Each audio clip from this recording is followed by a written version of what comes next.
عليكم ورحمة الله وبركاته.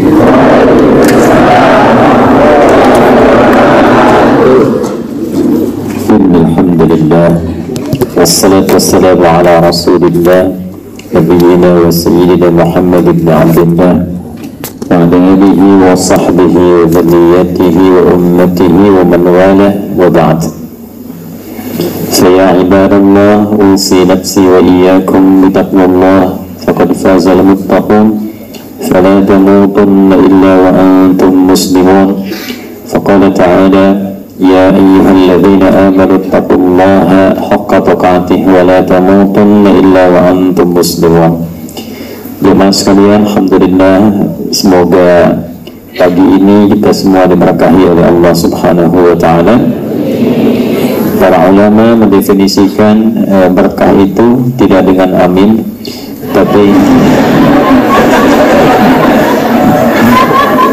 kalau ulama mendefinisikan berkah dengan ziyadatul khair wa istimraruhu, bertambahnya satu kebaikan dan konsisten dijaga sampai meninggal. Jadi harapan kita belajar itu diberkahi supaya setelah belajar kita menjadi lebih baik.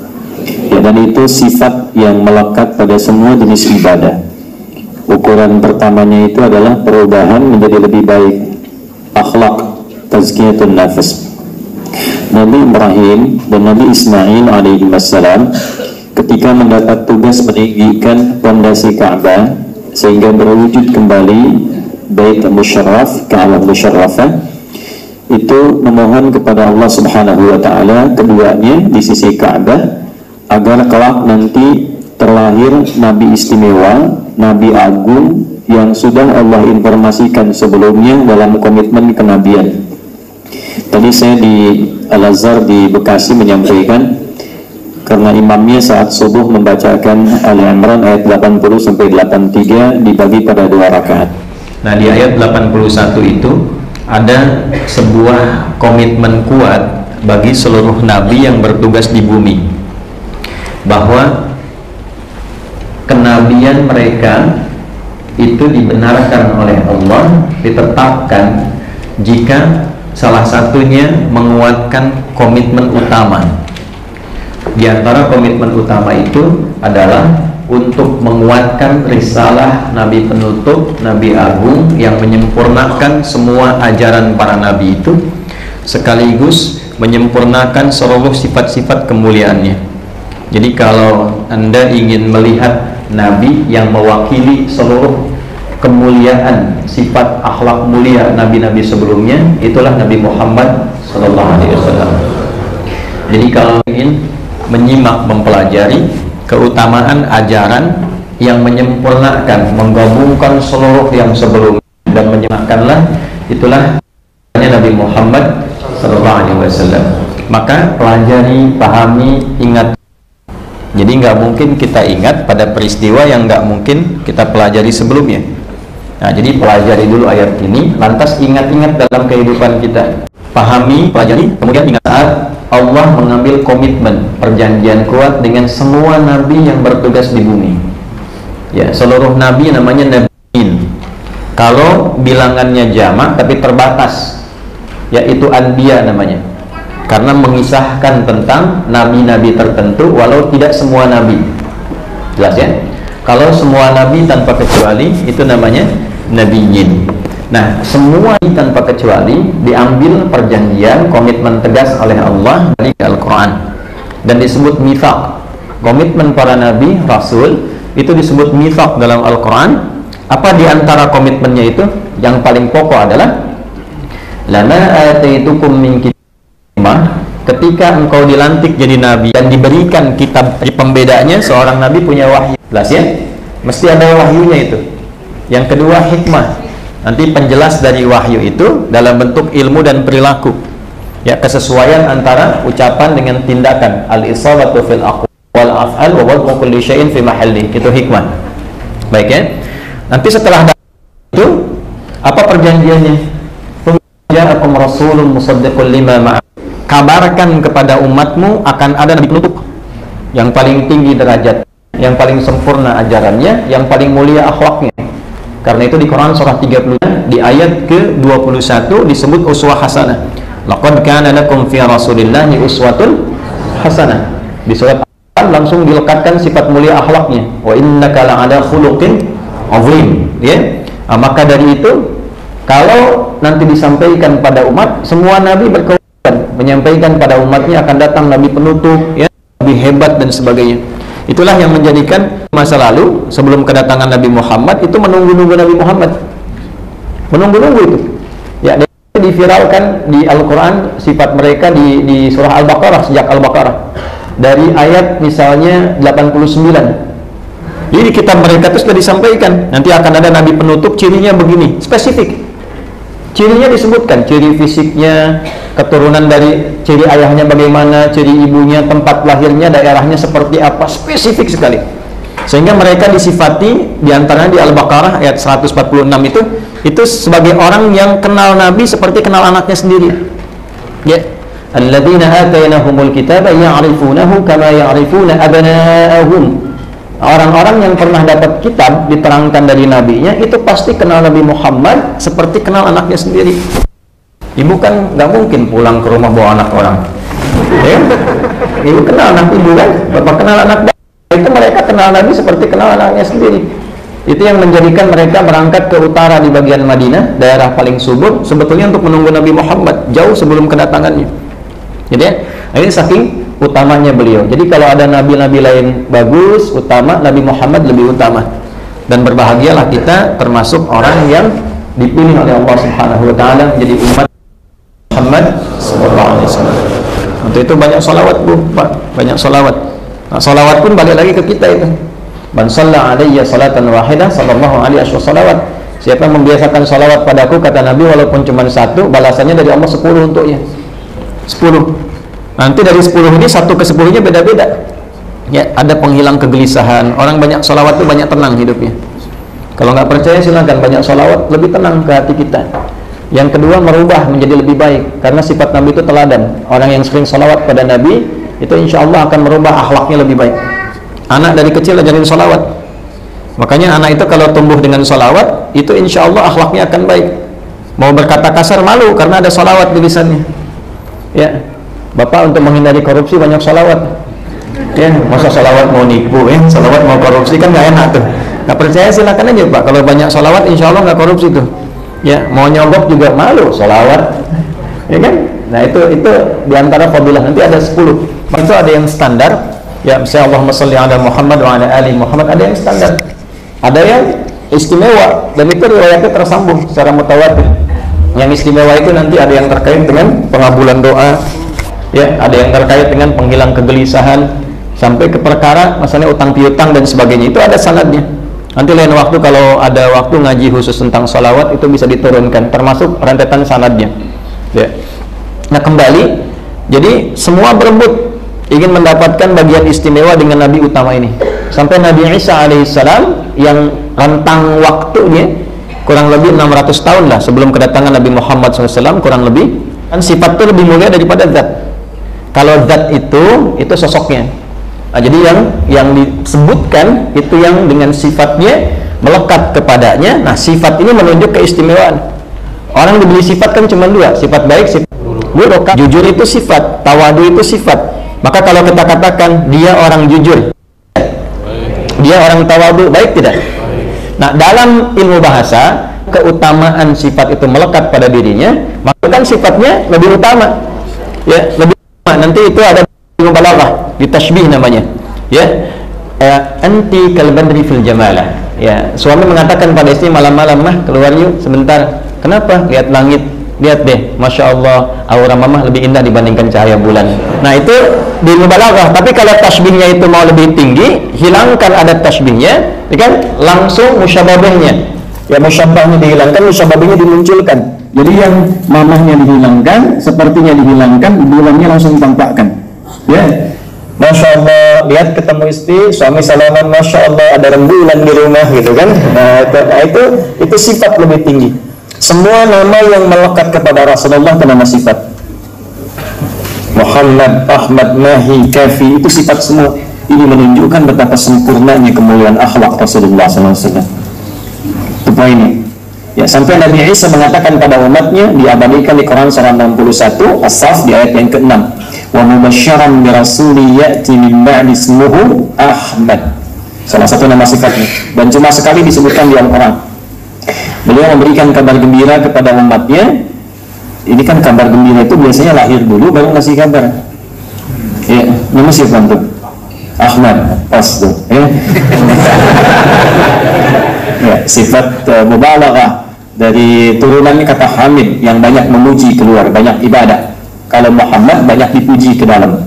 Ya, saking tingginya ibadahnya maka disebut dengan Ahmad. Kenapa Nabi Isa mempopulerkan nama Ahmad? Karena memang ada sifat kasih yang dimiliki Nabi Isa diserupai bahkan lebih pada Nabi Muhammad SAW. Nabi Isa kan ajarannya yang kasih, ajaran kasih. Nabi Muhammad sifat kasihnya dalam sekali, dalam sekali.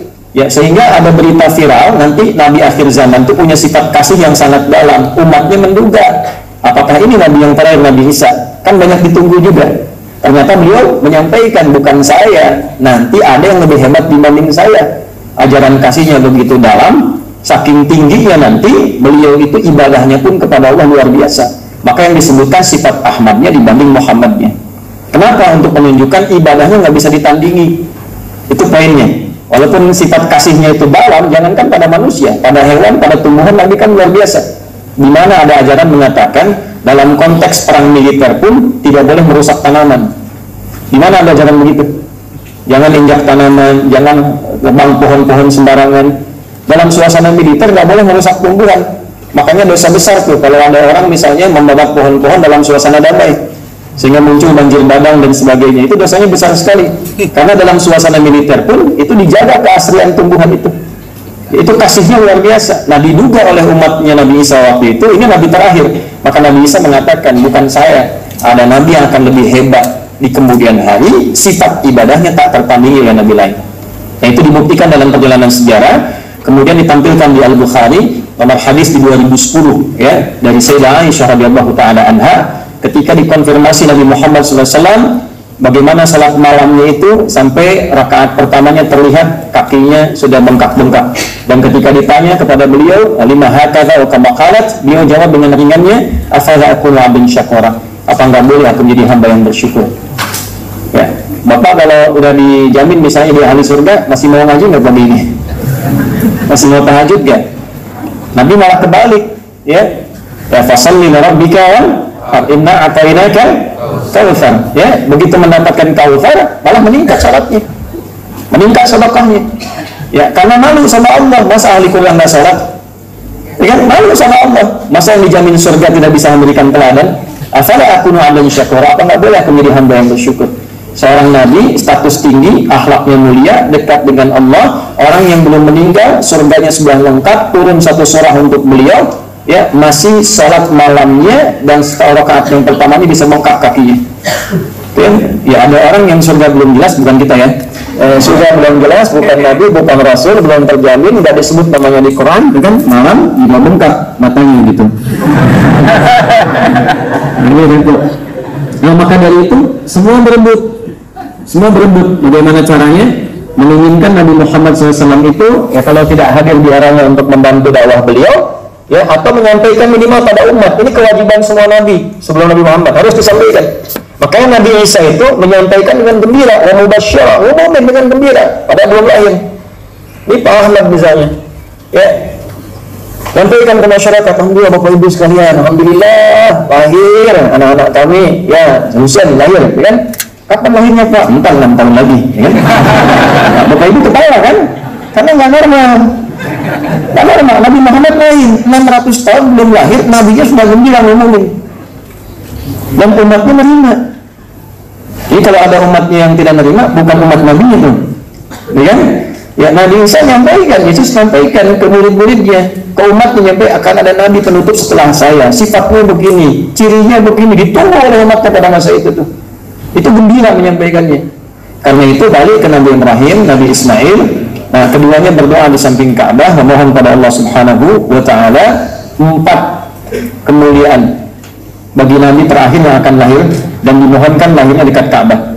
karena disebutkan istimewa, nabinya mulia, maka tempat lahirnya pun minta sama Allah supaya lahirnya dekat tempat yang paling mulia di lokasi itu, dan dikabulkan oleh Allah. Satu-satunya nabi yang lahir dekat Ka'bah itu Nabi Muhammad SAW. Ya, di area dekat situ. Kalau kita ada istana kan di samping istana raja, yang di samping Jabal Qubais itu sampingnya. Ya. Nah ini kondisinya Bapak Ibu sekalian. Lalu didoakan 4 hal. Ini kaitan dengan pengantar saya tadi. Doa ini nanti diabadikan di Quran surah kedua Al-Baqarah di ayat 129. Rabbana wab'ats fihim rasulan minhum yatlu 'alaihim ayatika 1 wa yu'allimuhumul kitaba 2 wal hikmah 3 wa yuzakkihim 4 innaka antal azizul hakim. 4 permohonan. Ya Allah, mohon nanti utus seorang rasul yang mulia itu, yang agung itu, diutus lahirnya di daerah sini, dekat Ka'bah sini, dari kalangan orang-orang yang berkehidupan di sini, dekat Ka'bah yang mulia. Jadi waktunya mulia, hari Senin. Ya kan? Kalau belajar lebih dalam lagi nanti lebih agak dalam, ada kitabnya khusus. Al-Ahad lillah, Yaumul Ahad itu hari kembali kepada Al-Ahad, lillah, pada Allah. Ya, Al-Isnin itu lahirnya untuk para nabi, Selasa para ulama, warasatul anbiya. Ya, tapi kitabnya agak dalam ini. Ya, makanya yang terpilih lahir di hari Senin Nabi Muhammad SAW. Dan di situ ada sunnah puasa. Ketika ditanya, ya Rasulullah, kenapa Anda puasa? Hada yaum maulidtu, ini hari lahir saya. Ya, jadi ketika kemudian beliau terlahir, lahirnya tepat seperti doanya Nabi Ibrahim dan Nabi Ismail alaihi wassalam di lokasi itu. Ya, di dekat area sekitaran Ka'bah. Membawa 4 risalah dimintakannya. 1, mendapat ayat. Itulah sebabnya kenapa seluruh isi Al-Quran disebut ayat. Coba lihat, Al-Fatihah berapa ayat? 7. Al-Baqarah 286. Isinya ayat semua kan? Nah, ayat itu artinya tanda yang membenarkan sebagai utusan dari Allah, sekaligus menjadikan orang yang mengikutinya dekat dengan Allah. Jadi tanda itu banyak dalam bahasa Arab. Alamat itu bahasa Arab. Tanda yang mendekatkan pada tujuan. Di mana alamatnya Masjid An-Nur. Nah, dengan tahu alamat itu semakin mudah ke tujuan. Ada tanda untuk membedakan objek. Ya, namanya ismun. Dari kata wasmun asalnya. Ya, ismun itu kenapa disebut nama? Karena dengan nama ada pembeda antara satu dengan yang lainnya. Ya, apa yang membedakan rumah dengan masjid? Namanya, selain objeknya. Kalau nggak kelihatan objeknya, nggak ada nama kan nggak ketahuan. Masjid An-Nur, ya kan? Kan? Itu rumah misalnya kan, fulan. Disebut rumah, disebut masjid untuk membedakan objek, termasuk nama kita. Ya, makanya masmuk, siapa namamu? Untuk membedakan fulan dengan yang lainnya, fulanah dengan yang lainnya. Dari situ muncul kata sumu, sesuatu yang tinggi. Kalau ngasih nama, berilah nama yang meninggikan derajatnya. Jangan sampai diberi nama yang dengan nama itu terolok-olok keadaan dirinya. Makanya beri nama, hati-hati. Nama itu bagian dari doa. Ya. Nah, kemudian ada yang ketiga yang bisa sampaikan, ayat ini paling tinggi. Ayat itu tanda khusus yang mendekatkan hamba dengan Rabbnya, dengan Allah Subhanahu wa ta'ala. Itulah sebabnya kenapa isi Al-Quran disebut dengan ayat, karena setiap kali kita baca Al-Quran, kita merasa lebih dekat dengan Allah. Itu yang dimaksud Quran surah Al-Anfal ayat yang kedua. Innamal mu'minuna alladzina idza dzukirallahu wajilat qulubuhum wa idza tuliyat 'alaihim ayatuhu, ya, ayatuhu zadatuhum imanan wa 'ala rabbihim yatawakkalun. Ciri insan beriman itu sederhana, ikut panggilan Allah. Jadi pertama salat. Standar iman itu salat. Karena itu salat satu-satunya amalan yang disebut iman dalam Al-Quran. Disebut iman di Al-Baqarah ayat 143. Wa ma kana Allahu liyudhi'a imanakum. Iman pertama diletakkan dengan salat. Alladzina yu'minuna bil ghaibi wa yuqimunas. Artinya pembeda orang beriman dengan belum beriman pada salatnya. Jadi kalau ada orang mengaku beriman tidak salat, dipertanyakan keimanannya. Nah, itu kalimat Nabi langsung itu, ya. Al-farqu bainal mu'min wal kafir tarkus salat.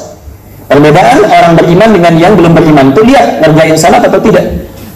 Itu poin pertama. Ya, setelah itu ini yang paling menariknya, ya, Bapak dan Ibu, teman-teman semuanya, saya kembali kepada ayatnya. Rabbana wab'ats fihim rasulan minhum yatlu 'alaihim ayatika. Ayat harus ada ayat untuk melegalkan. Status wahyunya apa? Status nabinya apa yang melegalkan? Ada wahyu. Wahyunya bentuknya apa? Ayat. Maka kepada Nabi Muhammad SAW untuk menunjukkan legalitasnya sebagai Nabi dan Rasul diturunkan ayat. Ayatnya dibacakan, diperdengarkan, berulang tanpa bosan. Dalam bahasa Arab yang diperdengarkan berulang terus tanpa bosan disebut singkatnya Al-Quran.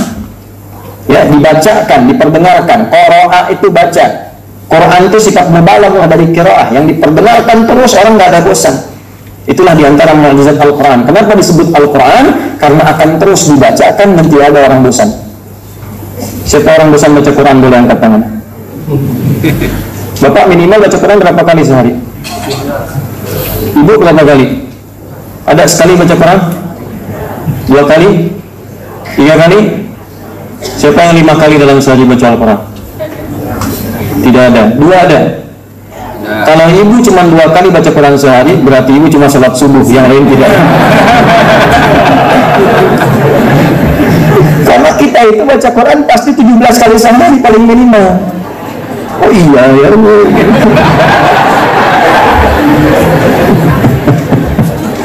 Al-Fatihah itu Quran bukan? Intinya Quran Al-Fatihah itu ummul kitab, sabul matani. Diulang-ulang 17 kali sehari, Anda bayangin. Ya, 24, 4, 3, 4 kan itu rumusnya kan? 2 subuh, 4 duhur, 4 asar, 3 maghrib, 4 isya. Kecuali kayak tadi ibu 2 kali aja gitu kan, berarti subuh aja tuh. Ya, 17 kali. Ada nggak orang baca bacaan sehari 17 kali dan nggak pernah bosan? Silahkan baca buku apapun yang paling viral sekalipun, silahkan Anda baca 17 kali sehari. Baru 3 kali udah bosan. Saya belum pernah ada orang pertanyaan nih, baru datang ada pertanyaan nih. Masalah orang nih.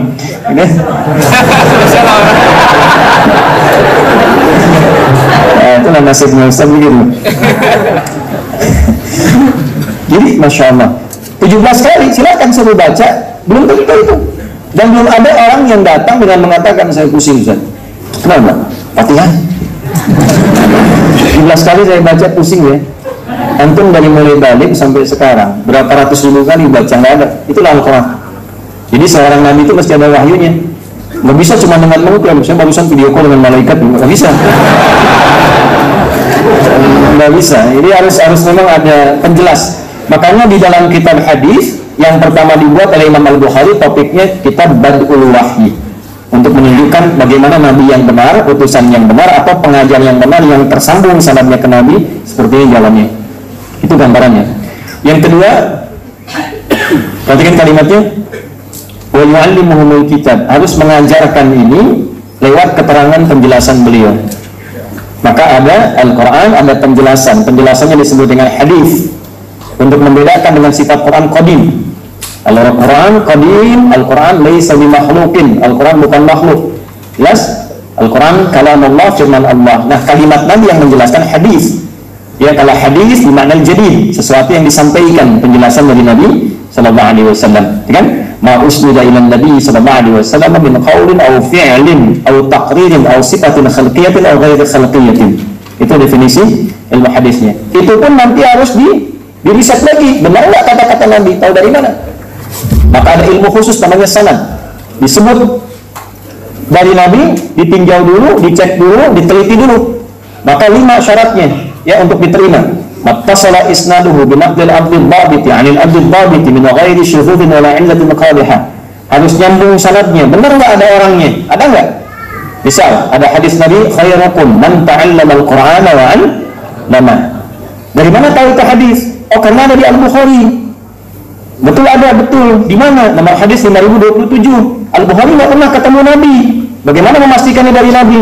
Oh, Al-Bukhari mengambil dari Hajjaj bin Minhal, Hajjaj bin Minhal mengambil dari Syu'bah, Syu'bah mengambil dari Alqamah bin Marthad, Alqamah bin Marthad mengambil dari Sa'ad bin Ubaidah, Sa'ad bin Ubaidah mengambil dari Abu Abdurrahman As-Sulami, Abu Abdurrahman As-Sulami mengambil dari Uthman bin Affan radhiyallahu ta'ala anhu, Uthman bin Affan radhiyallahu ta'ala anhu mengambil dari Nabi sallallahu alaihi wasallam. Nah, itulah sanad. Jadi nggak sembarangan tiba-tiba hadis Nabi misalnya, tidak ada runtutan. Nah, itu belajarnya pun ulama itu tidak mudah. Kaji 1 kitab, 2 kitab, 3 kitab, 10 kitab, 20 kitab, 100 kitab, lihat nyampe ilmunya turun lagi. Nah, setelah itu apa? Hikmah menyampaikan sifat hikmah. Hikmah itu ada beberapa makna. Satu, konsistensi penjelasan dengan sikap. Ya, jadi antara yang dikatakan dengan yang diperbuat harus sama.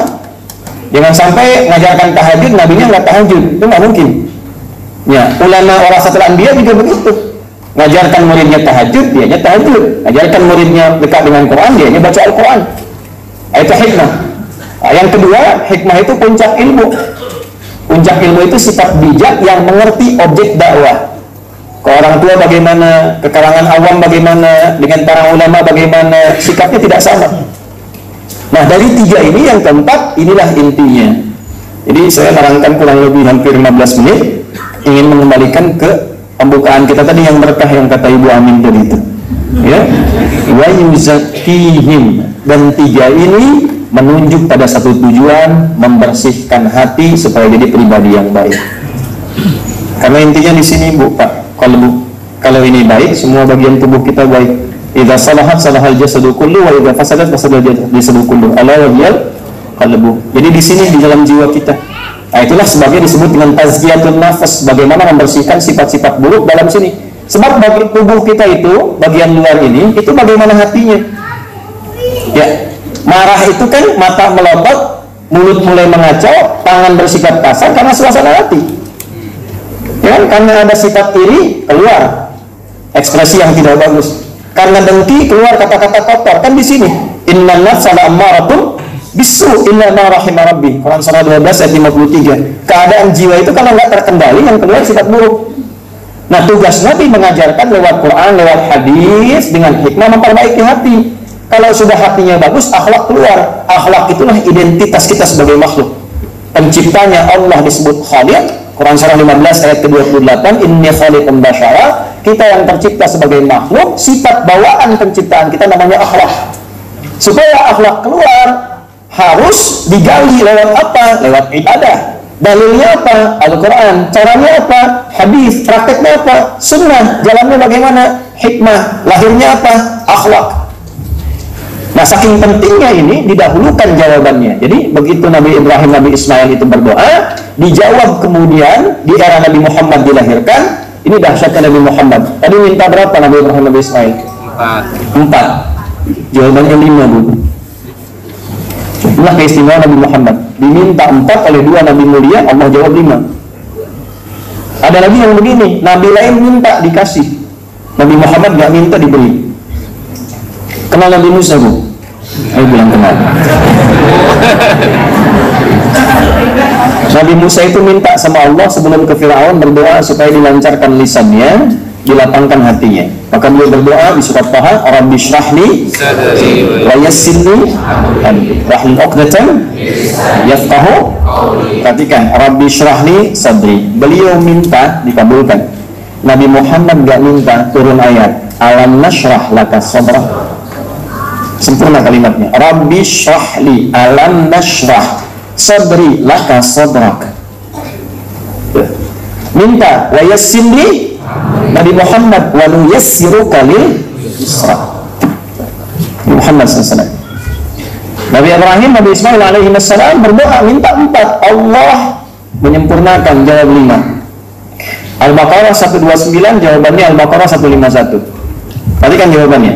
Permintaannya Rabbana wab'ats fihim rasulan minhum, dijawab kama arsalna fiikum rasulan minkum. Rabbana wab'ats fihim rasulan minhum kama arsalna fiikum rasulan minkum. Yatlu alaihim ayatika yatlu alaihim ayatina. Ya kan?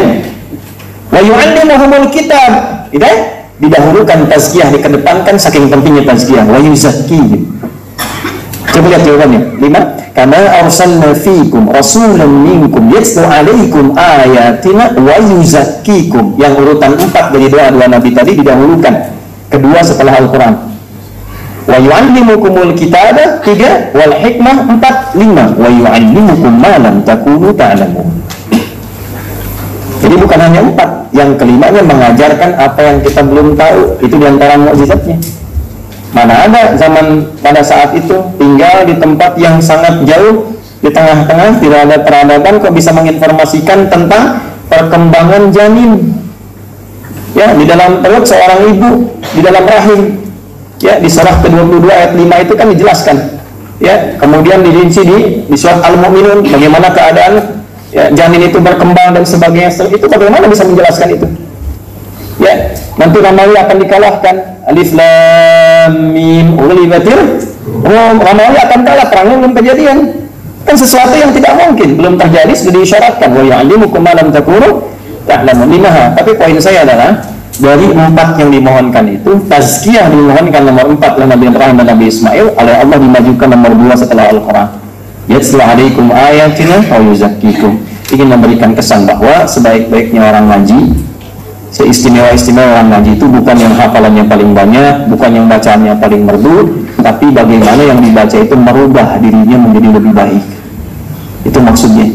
Nah, ini nanti ditafsir di Quran surah 35 Fatir di ayat ke-32. ثم عرفنا الكتاب الذين اصطفينا من عبادنا فمنهم ظالم لنفسه ومنهم مقتصد ومنهم سابق بالخيرات بإذن الله ذلك هو الفضل الكبير.